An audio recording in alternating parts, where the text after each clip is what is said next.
Сәлем достар, алдарыңызда біздің кезекті еліміз Мысыр. Бірінші бөлімде Мысырдың астанасы Каир туралы айтамыз. Өз көзімізбен 10 миллионнан астам тұрғыны бар мегаполисті көреміз. Лас көшелер бұл Каир. Қаланың дәл орталығында тұрған қаруланған полиция мен броньды машиналар бұл да Каир. Үндістанға ұқсас жол қозғалысы, кедейлік, қоқысшылар қаласы, түнгі әдемі Каир мен әрине ежелгі Мысыр пирамидалары. Мұның бәрі Каир. Сонымен Каирге қош келдік, достар.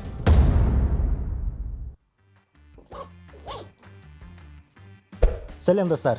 Бізді алда ең қиын маршруттардың бірі күтіп тұр. Көкшетаудан Астанаға 3 сағат жүреміз, одан кейін тағы сағат 4-ке әуежайдан шығып 6 сағат ұшамыз. Бірақ сіз үшін бұл тез өтеді. Кеттік.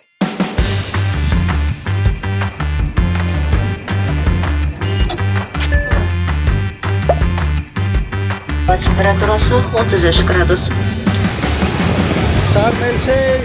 Каирге біз әлі жетпедік. Мысырдың астанасы Шарм-эль-Шейхтен шамамен 500 шақырым жерде орналасқан.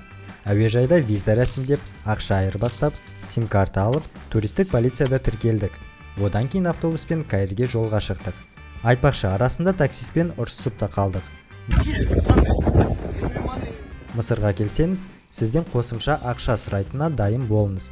Бізден мысалы, станциядағы кафеден су әкелгені үшін 50 фунт, рюкзактарды багажға салу үшін 100 фунт, тексеріс кезінде багаждан рюкзакты алып бергені үшін тағы 50 фунт сұрады.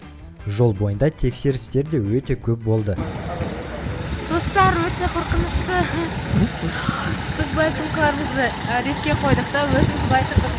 Біздің собака, ит, осылай біздің немізді, сумкаларымызды иіскеп, бәрін тексерді. Өте қорқынышты. Жалпы, Шарм-эль-Шейхтен Каирге жету үшін тағы 8-9 сағат кетті. Басқаша айтқанда, қатты шаршадық.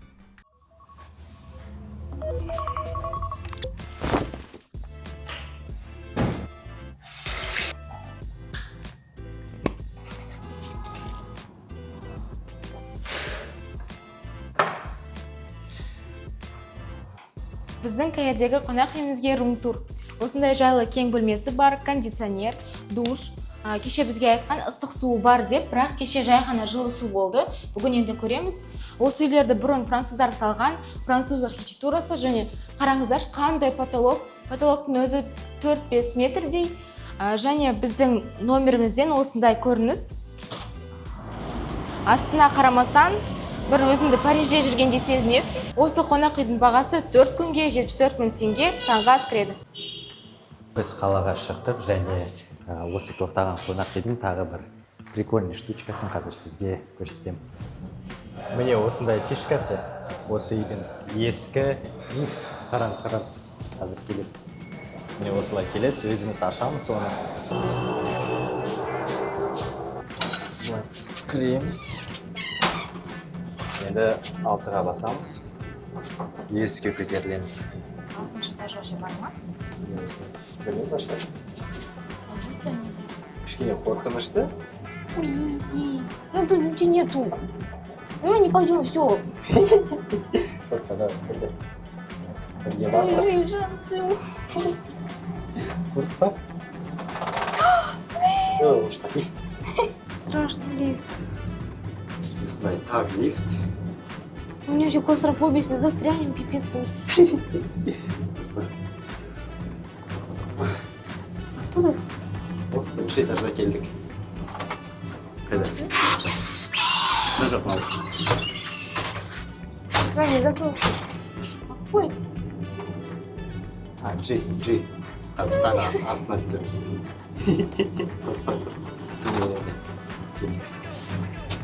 подожди. Все, быстрее. Ой, Осылай жабамыз.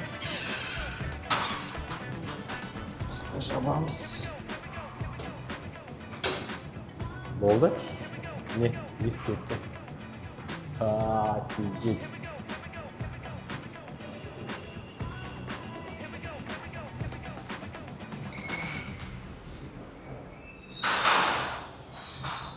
Вау. Лифттің асты міне осындай қоқыс жатыр. Қараңыз қаншама қоқыс, бәрін тастай беріп. Сізді міне осындай формат күтіп тұр. Біз қазір қаланы аралауға шығамыз, не көреміз, соны көрсетеміз бәрін. Кеттік енді.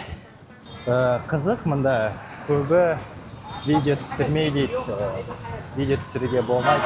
Мысалы, далада кітап сатып жатыр, видео түсіруге болады ма деп сұрасам, жоқ, болмайды дейді.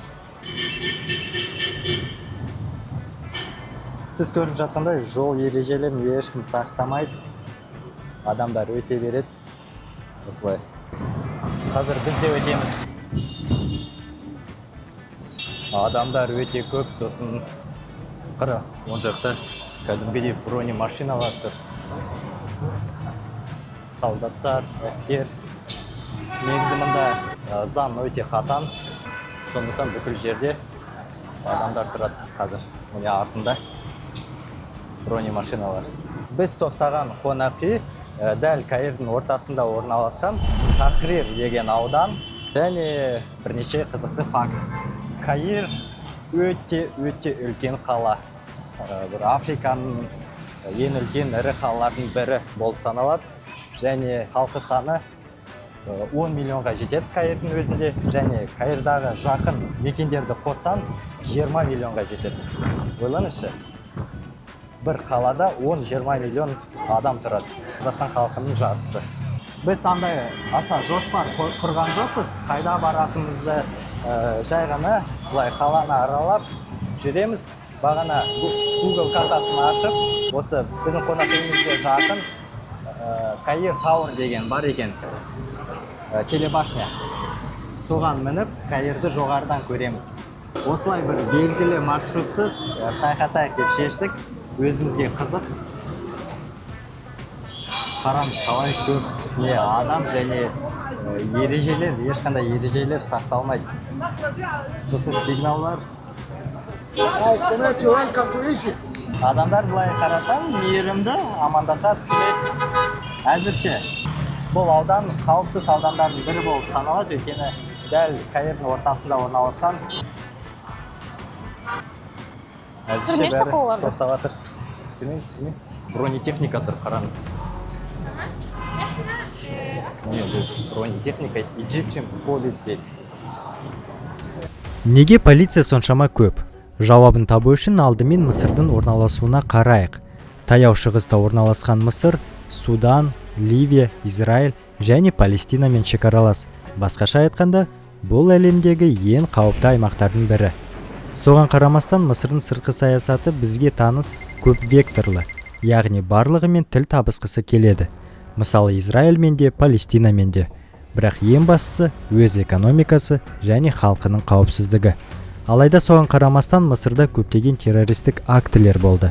Олардың ең ірілері 2017 жылы Эль-Ариш қаласындағы мешіттегі қырғын. 300-ден астам адам қаза тапты. 2015 жыл Шарм-эль-Шейхтен Санкт-Петербургке ұшқан Ресей ұшағы Синай түбегінде құлады. Борттағы 224 адам түгел қаза тапты. Тергеу жарылғыш зат қойылғанын көрсетті. Сондықтан Мысырда полиция мен әскердің көп болуы елдің қауіпсіздік саясатына байланысты. Экономикада туризм басты табыс көзі саналады.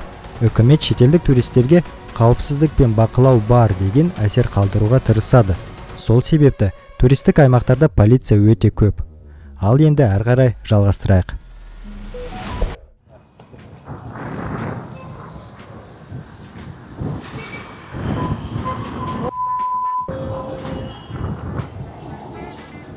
Қалай қорқынышты, е?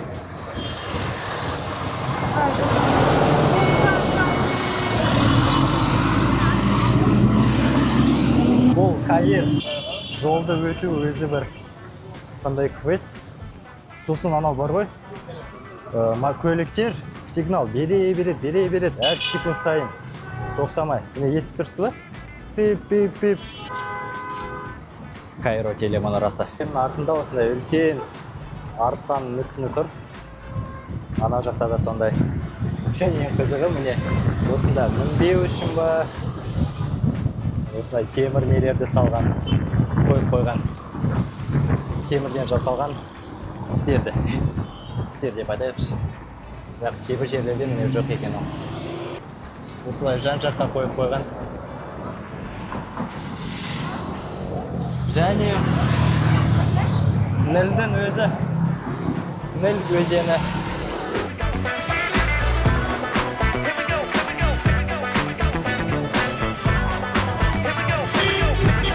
Осы Ніл өзені әлемдегі ең ұзын өзен болып саналады.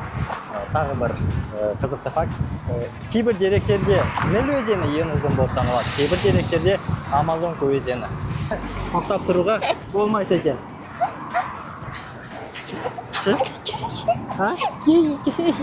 Гей? Да. Так, Мысырда гейлерді таптық. Жіберісі екеу бірімде. Міне қоқыс жәшігін осылай үстіне орнатқан, өте қызық. Қалай ойлайсың, не үшін? Білмеймін. Может быть. Иттер? Білмеймін, мен де солай ойлаймын негізі. Ойыма тек иттер ғана келеді. Иттер немесе мысықтар, мүмкін мүлдем басқа себеп шығар. Біз жақындап қалдық. Және бір иіс сезіп тұрсың ба? Аттың ба? Иә. Иә. Міне ат. Жалко. Осы жерде бүкілі суретке түсіп жатыр. Және ең қызығы туристер емес, жергілікті тұрғындарға ұқсайды бәрі. Қыздар, балалар. Ал біздің міне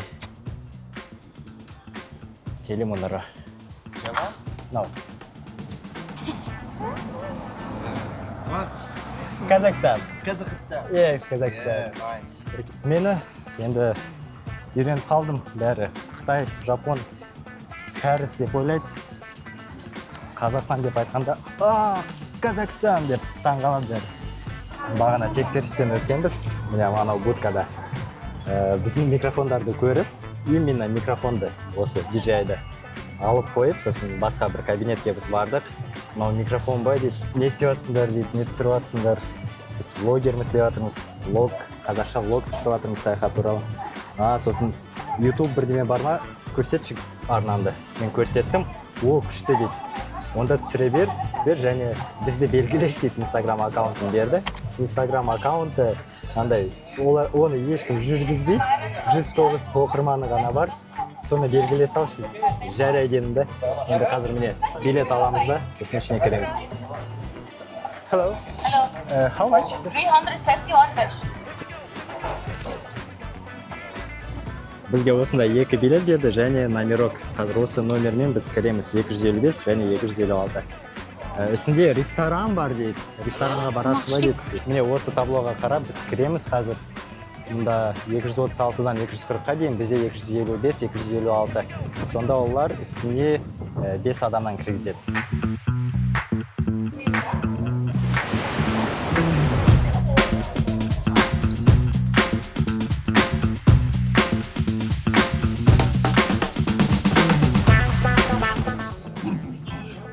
Қысқаша айтқанда, биіктігі 187 метр дейді. Және осы телемұнарадан, немесе мен түсінбедім, телевышка емес па сияқты, бірақ не болса да осы мұнарадан бүкіл Каир көрінеді екен. Және әйгілі Хеопс пирамидадан 45 метрге биік екен.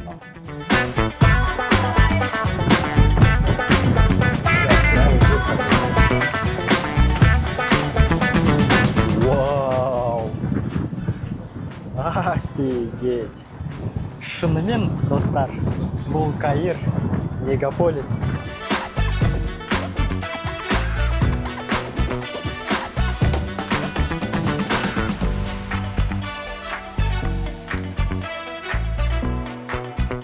Give you paper like this symbol. Write your name, language, the old Egyptian, and explanation what's the meaning of your name. Tell you here, English, translate. It's finished. Write your name here. Write today and the Cairo Tower plate. That cost only $1, only one person. Like this. Yes, Correct? yes, correct. A-I-G-E-R RIL. Here, your name, English and Arabic. Your name today, Cairo Tower, souvenir and the good name.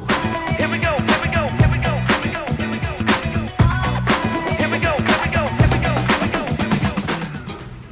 Қараңыз әне. Пирамидалар көрініп тұр. Пирамидаларға біз ертең барамыз. Біз шықтық. Ұнады ма сен? иә күшті әдемі прям үлкен қала екен.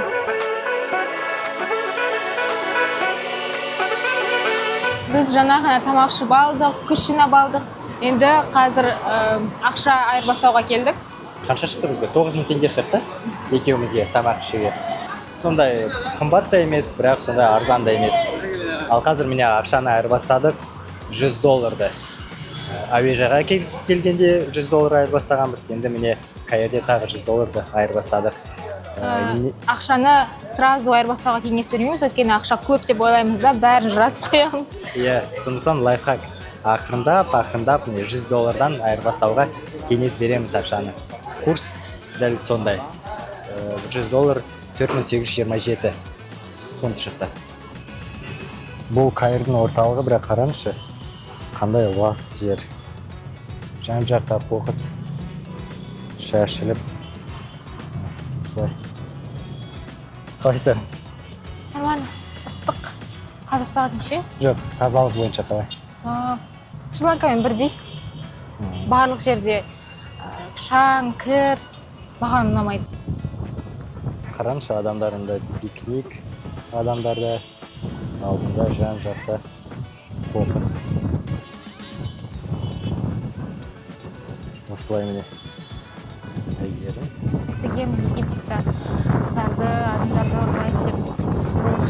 Мен кішкене опасаюсь, қорқып жүрмін. Жан, держи меня. Дұрыс. Бұл негізі оның себебі бар. Қателеспесем, Каир, Мысыр топ 10-ға кіреді. Әйелдер үшін ең қауіпті қалалардың ішінде Мен даже топ 10-ға кіреді. дәретханаға кіргенде тоже қорқамын. Мені ұрып кетеді деп. Мен кеше жалғыз қалдым. Сұлтан кеше тамақ алуға кеткенде мен бөлмеде жалғыз қалғанмын. Сұлтанға жазып отырмын. Быстрее кел, тез кел. Мен қорқамын. Мен қорықтым, мен вдруг терезеден алып кетсе. Шын. Біз әзірше бір қауіпсіз ауданда жүрміз. Бірақ одан да өте қауіпті аудандар бар. Сондықтан байқап жүру керек. Иә, мен өте қорқамын. Мен өте қорқақ адаммын. Тағы бір айтып кететін жайт, Мысыр мұсылман елі болған соң, мұнда 90% әйелдер ұзын киіммен жүреді. Мен майкамен жүрейін. Я хиджабпен. Ну, кейбіреулер даже просто вот так шейлама, сондай бір нәрсені киіп алады, осылай жүре береді. Главное, что олардың қолдары бәрі жабық болғандығына.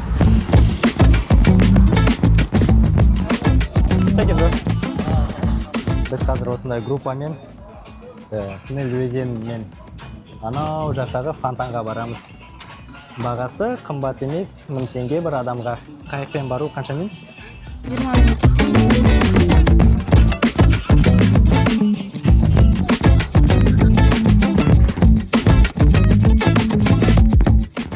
Бағасы неге сондай арзан деп ойласақ, біз 1 сағаттай міне күтіп тұрмыз, адамдар жиналғанша.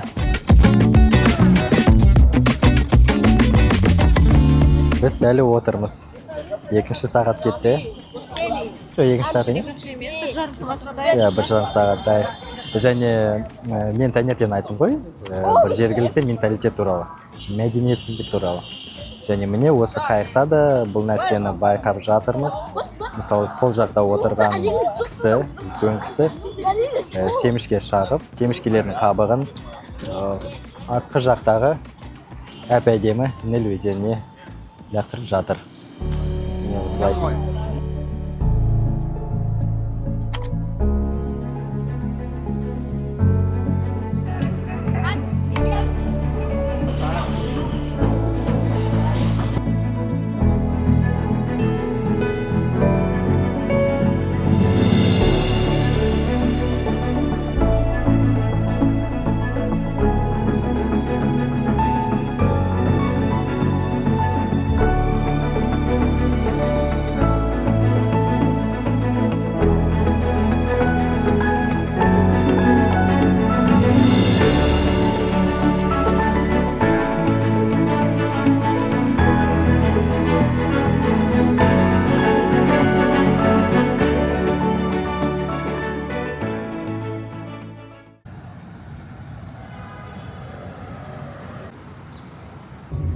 Қазір таңғы сағат 7 және біз пирамидаларды көруге шықтық. 30 минуттық жерде орналасқан екен. Гиза деген аудан.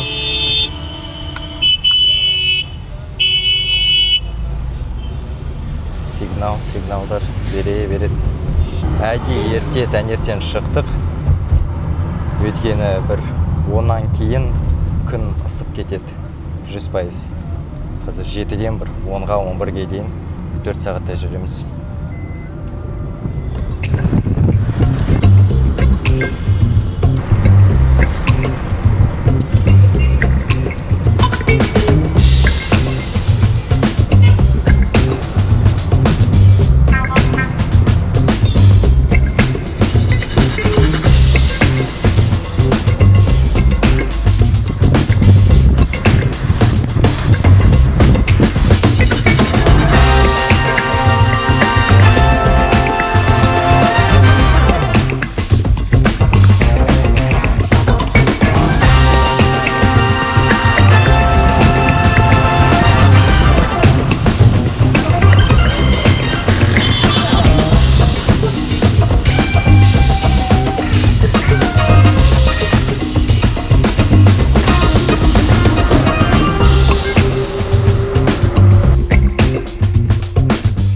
Біз пирамидаларға жақындап қалдық және 30 минут емес, бір 15-20 минуттай өтті.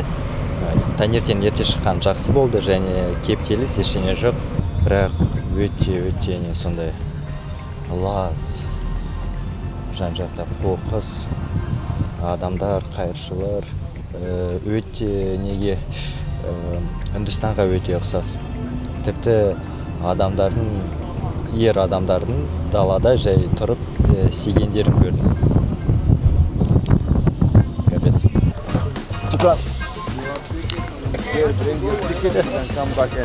Окей. Right now деп айтты, яғни камераны қазір өшіре сал. Мен кішкене болса да касса маңайын түсірдім. Бағасы бір адамға 700 фунт, тек картамен төлеуге болады.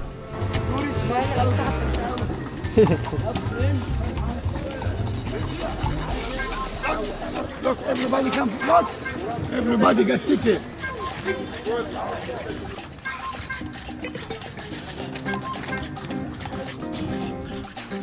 Пирамидалардың зонасына кірер сәтте сізге аттармен баруға, түйемен баруға, атарбамен баруға ұсынады. Бағасы 500 фунт екі адамға.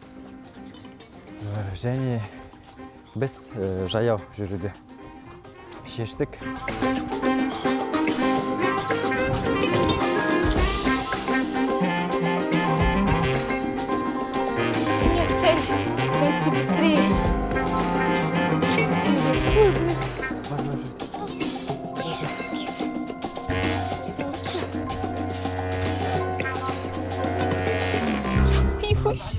Боюсь, мама.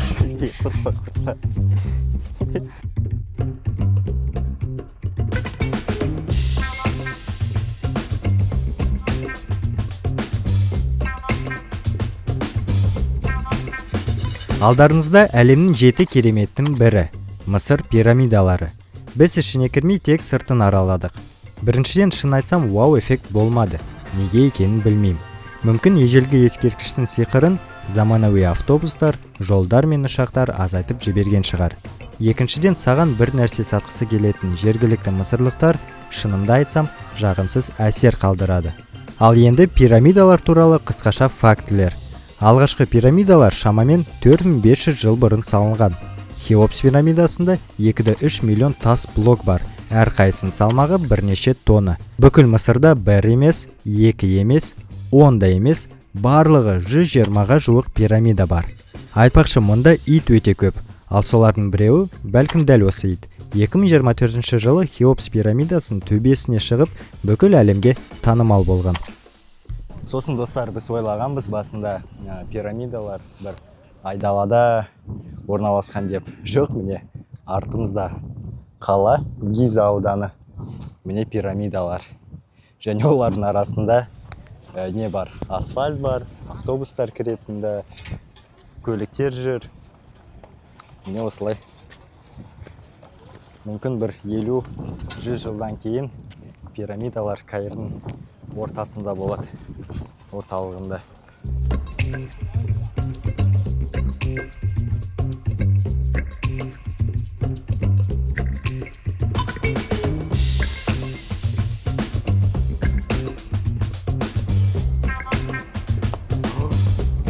Суық екен, Достар, суық екен, достар. Қалай күшті. Жеті кереметтің бірінде Хеопс пирамидасында да осындай жазулар қалдырған адамдар кәдімгідей ойып тасты. Түрлі жазулар. Не жазды? Орысша жазды ма? Тима. Квадрат. Что? Подлец. Бұл Каир қала, ал бұл Хеопс пирамидасы.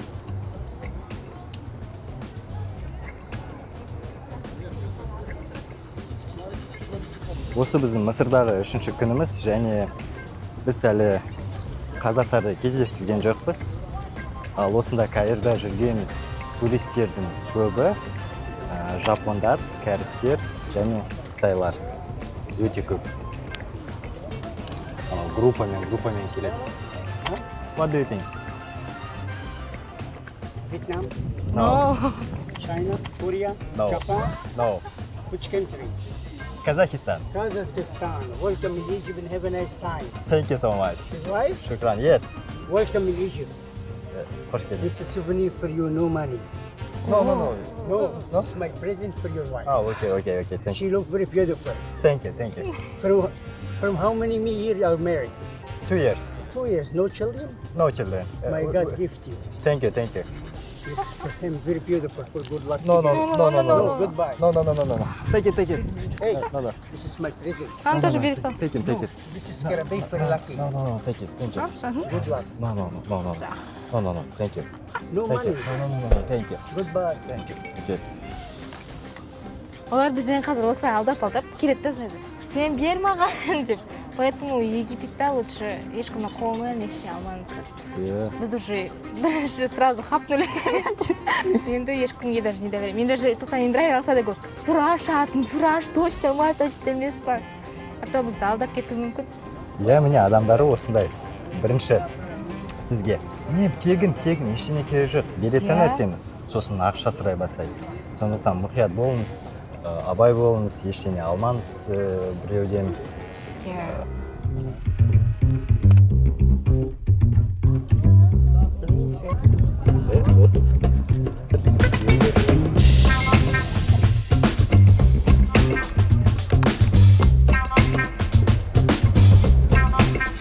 Біз тағы кішкене былай тура жүреміз да, сосын артқа қайтатын шығармыз.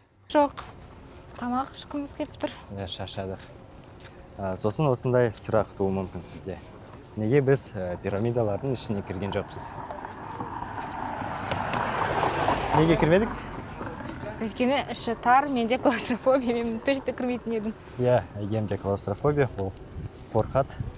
Және негізі біз оқығанда бүкіл пікірлерде жазылған ештеңе қызық нәрсе жоқ деп.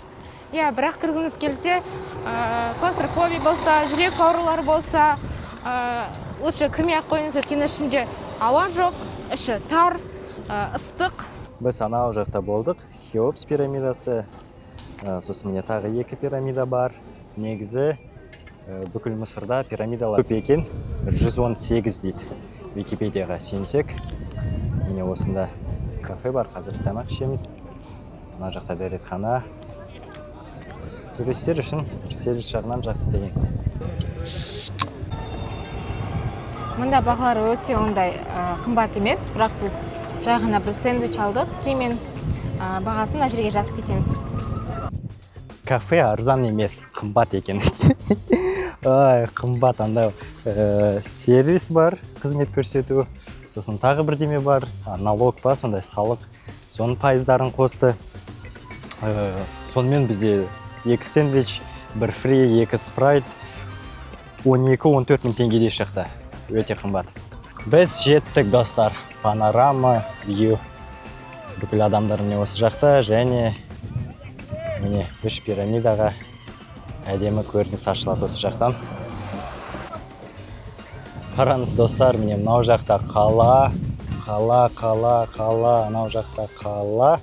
Сонда бізде пирамидаларды жартылай қала қоршап алды. Айттым ғой, тағы бір 50-100 жыл пирамидалар Каирдің орталығы болады. Маған қараңдаршы. Жапондардың селфи палкасын қойбай. Ана уже майыс ватыр қара. Настоящий салмысыл, қателеспесем. Бәрі пирамиданы ұстап тұр. Ау жақта астында парковка. Түйелер тұр. Қоқыс жинап жатыр адам. Қоқыс деген айтпақшы. Көп. Лас, осылай адамдар бөтелкені тастайды. Анау жақта аттар бар. Ат үркіп құлады ма, сондай бір. Видишь, уже аттар злые. Шаршайды. Анда баланы басып жүрді ғой. Бала жылаватыр. Аман ба өзі? Жүрегім ай.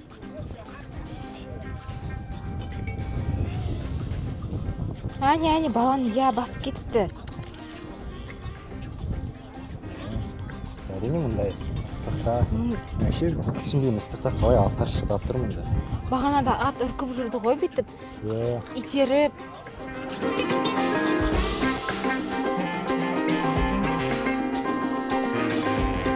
Артқа біз астына автобуспен түсіп отырмыз. Білмеймін, тегін деп айтты. Капец болады мынау, тегін автобус болса ештеңе.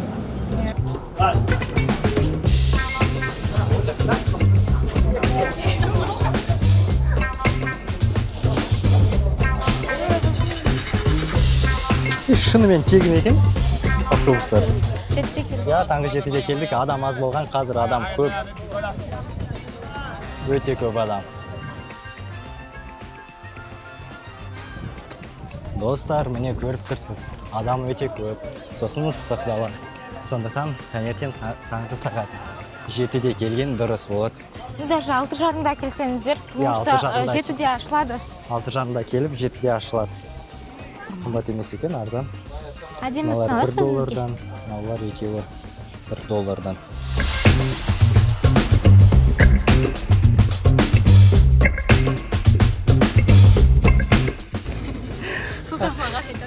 Ой, там сфинкс видно. Я говорю, где? Я такой, пирамиды вижу. Где? Я говорю, как я стою. Конечно, в форме.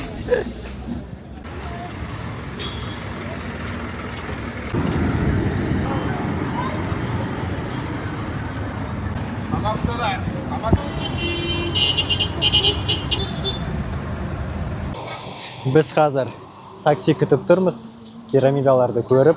Енді бұлай сол жаққа істесек, мұнда жүгілу тұр екен. Біреу атпен шауып жүр. Міне осындай бір ескі жүгілу тұр. Негізі осындай нәрсені байқадым тағы Мысырда, Каирде. Ескі көліктер өте көп. Және көліктердің маркалары андайда хаос. Бүкіл машиналар бар. Ескі де, сосын жолда машинаны көресің, мотоцикл, тук-тук, аттарды, пикап, автобус, джип, Т2 ескілер, маршруткалар олар. Сондай разброс. Volkswagen T2-лер шынымен өте көп. Біздің таксиміз келгенше санап көрейік.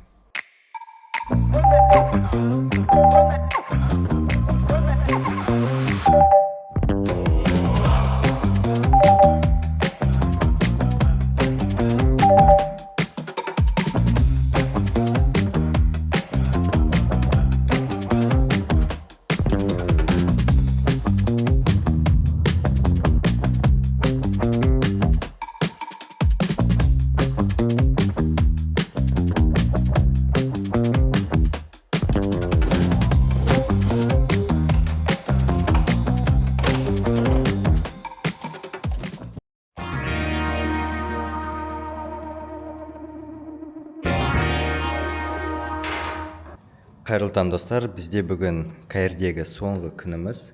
Және міне таңғы ас әкелді бізге. Күн сайын таңғы ас өзгермейді. Осындай міне бір жұмыртқа қуырылады. Сосын мынаны біз жеген жоқпыз.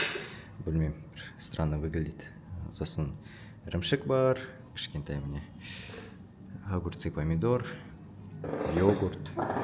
Осы. Сонымен біздің Каирдегі соңғы күніміз.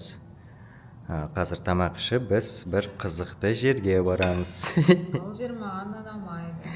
Жарайды, ол туралы сосын білетін боласыз. Осы қонақ үй бізге жалпы ұнады. Орналасу жағынан, сосын тазалық жағынан бәрі жап-жақсы. 10-нан 10 баға дейін бере аламыз. Ыстық су туралы, ыстық су бар екен. Келесі күні, екінші күні ыстық су болды, керісінше салқын су болған жоқ. Осы қонақ үйдің бір минусы бар, ол киімдерді жууға бергенбіз, және олар оны килограммен санамайды, бір-бірден санайды. Мысалы, бір жейде, бір шалбар, екі нәски берсен, ол бір боп саналады. Сондай қызық нәрсе, мен олардан сұрап жатырмын, неге килограммен санамайсыңдар? Мен бірінші рет сондайды көріп тұрмын деп. Олар айтады, бізде таразы жоқ дейді.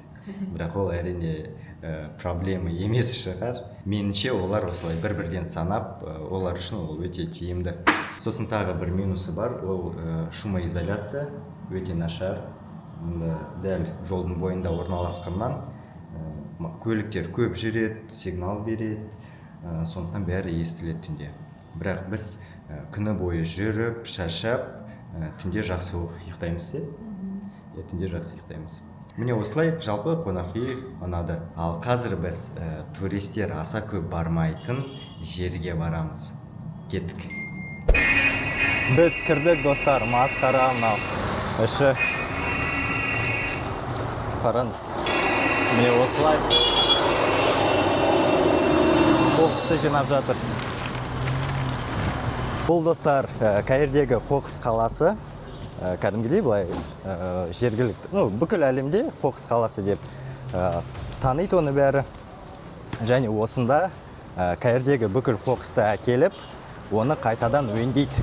80-85% бүкіл қоқысты өңдейді. Бизнес моделі осындай. Забалиндер ат арбамен, көлікпен, немесе жүк көліктермен Каирге шығып, қаланың ішіндегі қоқысты жинап, өз аудандарына әкеледі. Отбасы мүшелері, оның ішінде балаларды қоқысты қолмен сұрыптайды. Пластик, шыны, металл, қағаз, органика. Одан кейін пластикті ұсақтап өңдеу зауыттарына сатады. Негізгі табыс көзі осы. Ал органикалық қалдықтарды өздері өсіретін шошқаларға береді. Осылай олар Каир қоқысының 80%-ын қайта өңдейді. Бұл іс әдетте ұрпақтан ұрпаққа жалғасады. Қараңызшы, осы бүкіл қаптар қоқыспен. Оларды Каирден жинайды жан-жақтан. Сосын мұнда келеді. Және олар достар осында тұрады. Кәдімгідей бір отбасылық бизнес бол. Ұрпақтан ұрпаққа келе жатқан отбасылық бизнес тұрады, өңдейді. Және міне мұнда кафелер бар, дүкендер бар. Біз қазір осы қоқыс қалашығын өтіп, кесіп, андай үстінде солардың несі бар, монастыры бар. Соған бар жатырмыз.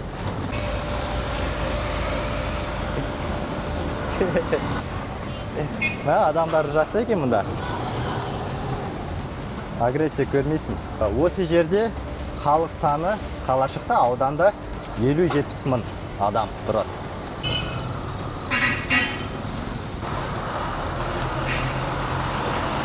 Шам, машиналар көп.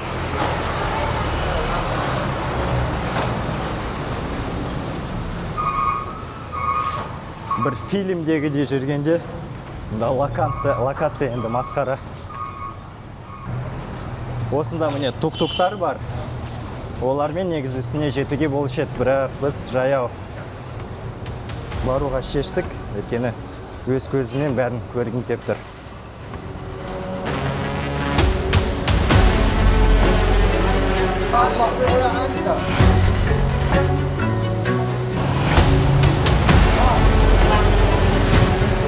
О, міне бірдеме сатып жатыр. О, шеберхана. Hello.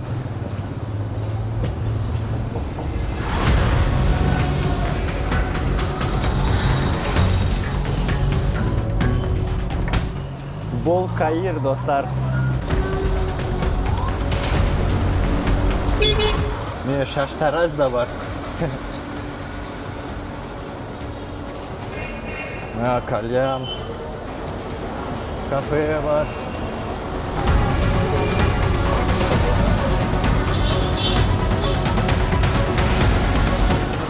Мына анау жеміс желек сатар, дүкендер бар.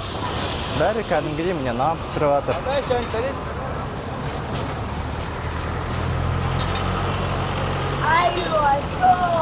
Вау.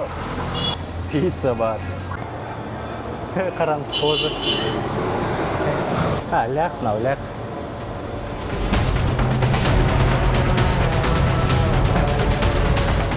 Міне осы үйлерде адамдар тұрады, жұмыс істейді осында. Заттарды сатады. Машиналар бар.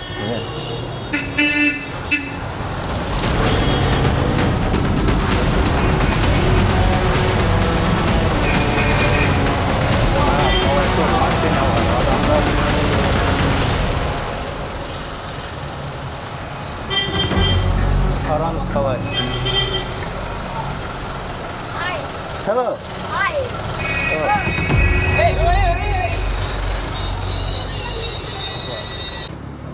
Ё-моё, мында даже не бар. PlayStation, бильярд, PlayStation ойнайды. Біз монастырьге мінуді бастадық, және міне осындай бір туннельден өттік та.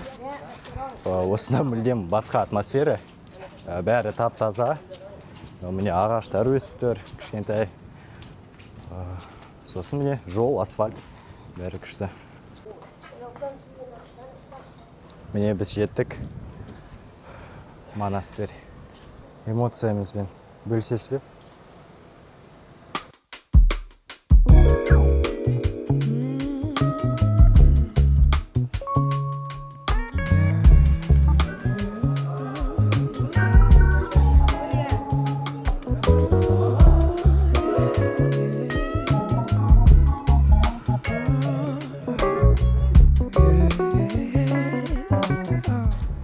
Қараңыз, осындай зиплайн да бар. Үстінде осындай міне отыратын орын бар, кафе, зиплайн. Қазір пепси алдық. Және көрініс. Міне осы достар. Қоқыс қаласы. Мынау бәрі.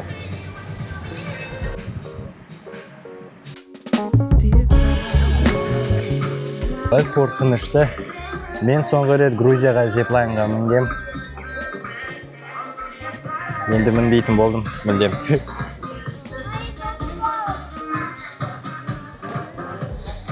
О, кетті.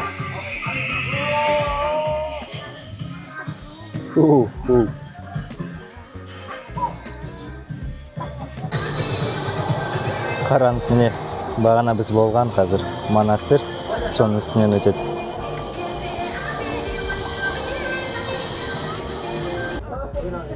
Кәдімгідей тату центр мұнда. Тату істеп жатыр жігіттер.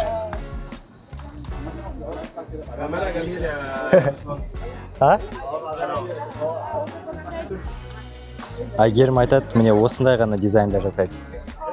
Христианда дизайнда. $50 дедім ба бағасы? Кеткі.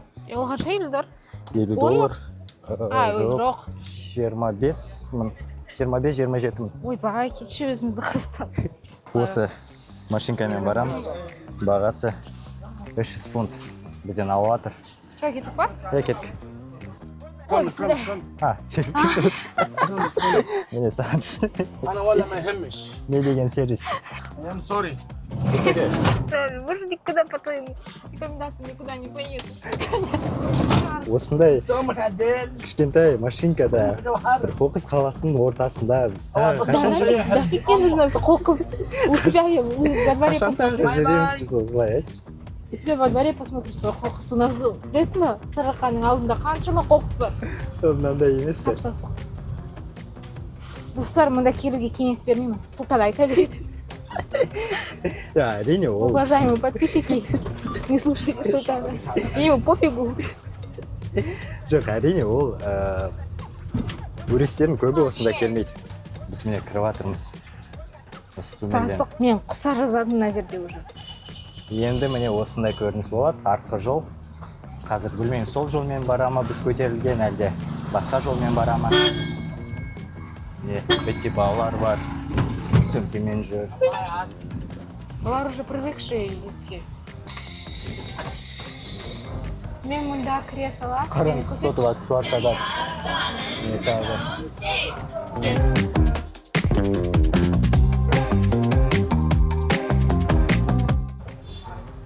Киім сататынды, тамақ сатады. Поста бар. Міне нан. Жана піскен нан.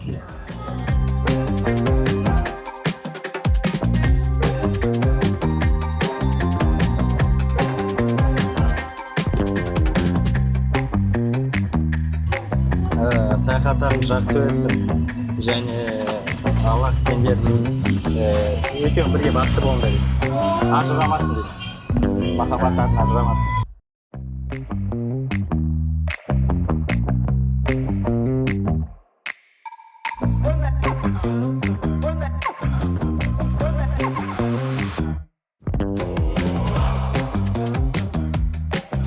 Қыз шықты.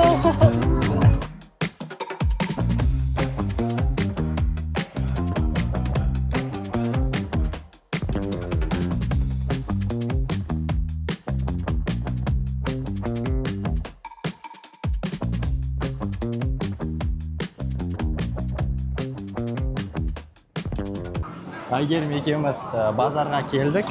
Аттабай деген базар. Біздің қонақ үйімізге жақын орналасқан 2 километрдей жерде. Және базарлары кәдімгідей бір далада міне осылай сатады бәрін. Қазір аралап бірдеме мүмкін өзімізге алатын шығармыз. Қызық болған деп жатыр, адамдар өте көп.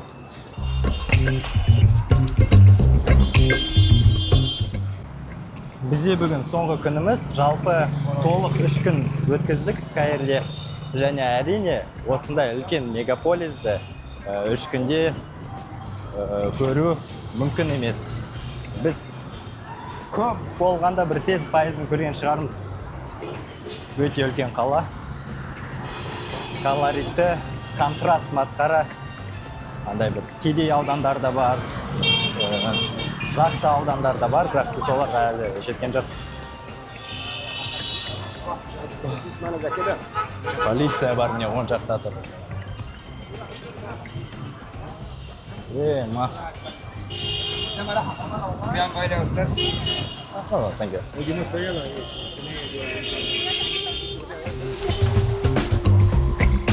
Қарамыз қандай лас ше. Hello everybody. Good.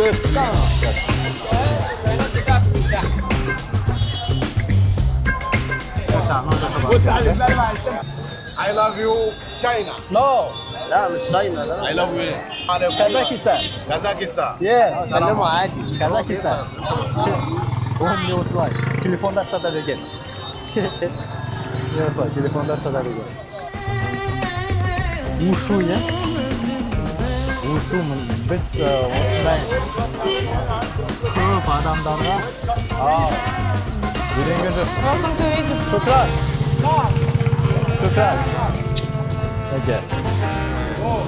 Kazakhstan. Oh yeah. Yes, thank you. Толықтай телефондар сатады екен. Күшті. Осы атмосфераны видео арқылы жеткізу қиын. Міне телефондар сатады. Балықтар. Амфибия.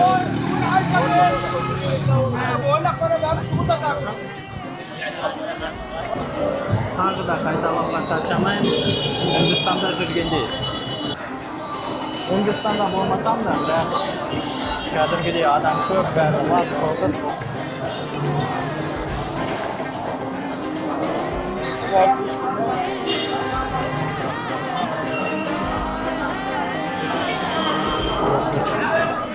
Қараңыз қаншама тысқақтар.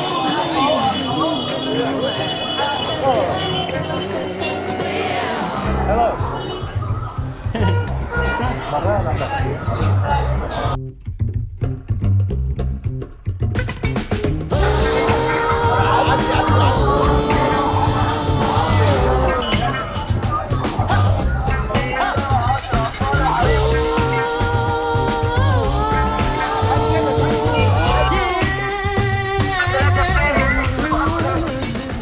әзірше бірдеме алатын желание жоқ, мүлде жоқ. Анда рынокқа даже келгім келмейді. Жергілікті халық енді үйренген шығар, бірақ біз үшін бұл шок. Бірінші рет осындай базарды көріп тұрмын. Біз қазір көпірдің үстінде міндік, адам аз осында. Қазір үстінен көрсетем, не болып жатқанын. Міне осылай.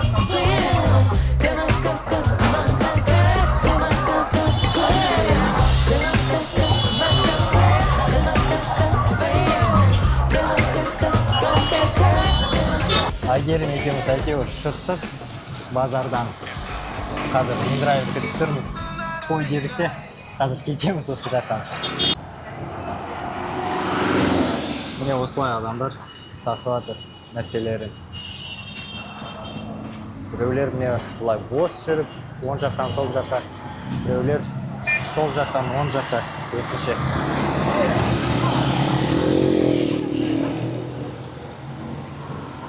Міне тағы екі жігіт. Осымен Мысыр туралы влогымыздың бірінші бөлімі аяқталды. Саяхатқа шыққанда саналы не бейсаналы түрде барған елді өз туған жермен салыстырасын. Кейде вау, Қазақстаным осы деңгейге қашан жетеді екен деп ойлайсың. Ал кейбір кезде Қазақстанда туғанына шүкір етесің. Басқаша айтқанда, саяхат өз еліне, әлемге, тіпті өзіне басқа қырынан қарауға көмектеседі. Я достар, саяхаттаңыздар. Келесі елде көріскенше. Келесі ел демекші, келесі влогымыз осы Мысырдан болады. Нақтырақ айтқанда, Шарм-эль-Шейхтен.